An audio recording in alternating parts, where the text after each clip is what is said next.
These expensive and advanced military ships are deployed and operated in every ocean around the globe. That means that it's really crucial for the U.S. Navy to protect them from potential threats. That's why they are built and deployed in a way that it's almost impossible to sink such a vessel. Without further ado, let's see how this is achieved.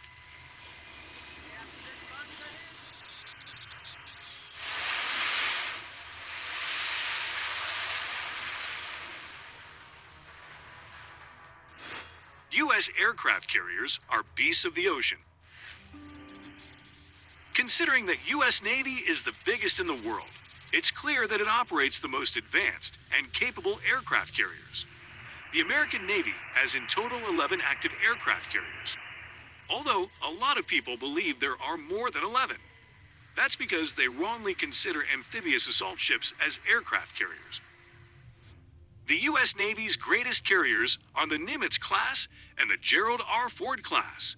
The Nimitz class carriers have sailed since 1975 and are currently the second biggest carriers worldwide.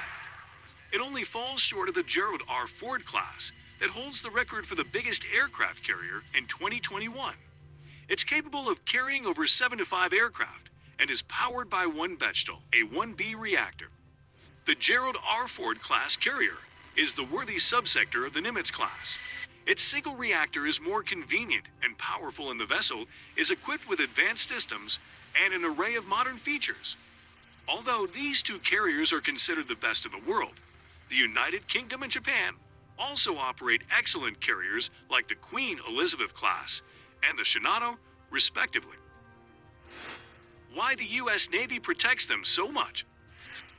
The role of an aircraft carrier is pretty important. It's really a floating base that helps the Navy operate an aerial attack everywhere in the world. Their contribution in tactical and strategical missions is very significant and many times decisive. Their purposes in battle can vary and mainly depend on the capabilities of each ship. Considering how dangerous this type of vessel could be on the battlefield, they would be big targets on the water. Such ships are unsurprisingly very expensive to develop and build. For example, the latest Ford-class carriers cost almost $12 billion each. Besides that, operating costs aren't cheap either. It's estimated that the most advanced carriers of the U.S. Navy cost over $1 billion annually to operate. Taking in mind that the protection plan of these ships is really important to the navies of all nations. That's why the U.S. Navy has invented the Carrier Strikes Group. Such groups contain an aircraft carrier, and usually a cruiser, a bunch of destroyers and frigates, submarines, and other auxiliary ships. The Carrier Strike Group is one of the most powerful naval fleets composition that operates in the 21st century.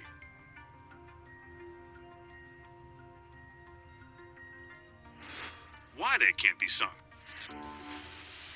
To see how hard it is to really sink a carrier, let's imagine a hypothetical scenario between a Carrier Strike Group and enemy fleet.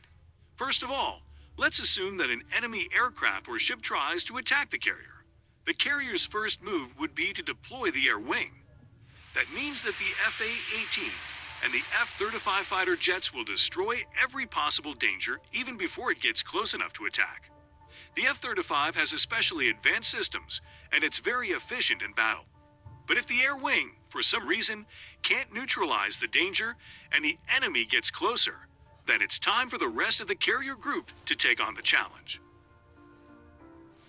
The nuclear-powered submarines, in combination with the powerful destroyers like the Arleigh Burke class, can detect and eliminate everything that threatens the fleet in an impressive perimeter. Equipped with a variety of armaments, these vessels can destroy any possible threat. Plus, the auxiliary ships are always there to support and supply the front line of the fleet, even in the case that the enemy threat approach close enough to attack the carrier. The ship has its own advanced defense systems.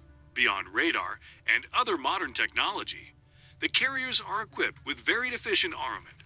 They had automated guns, missiles, and systems that are capable of protecting the ship on their own.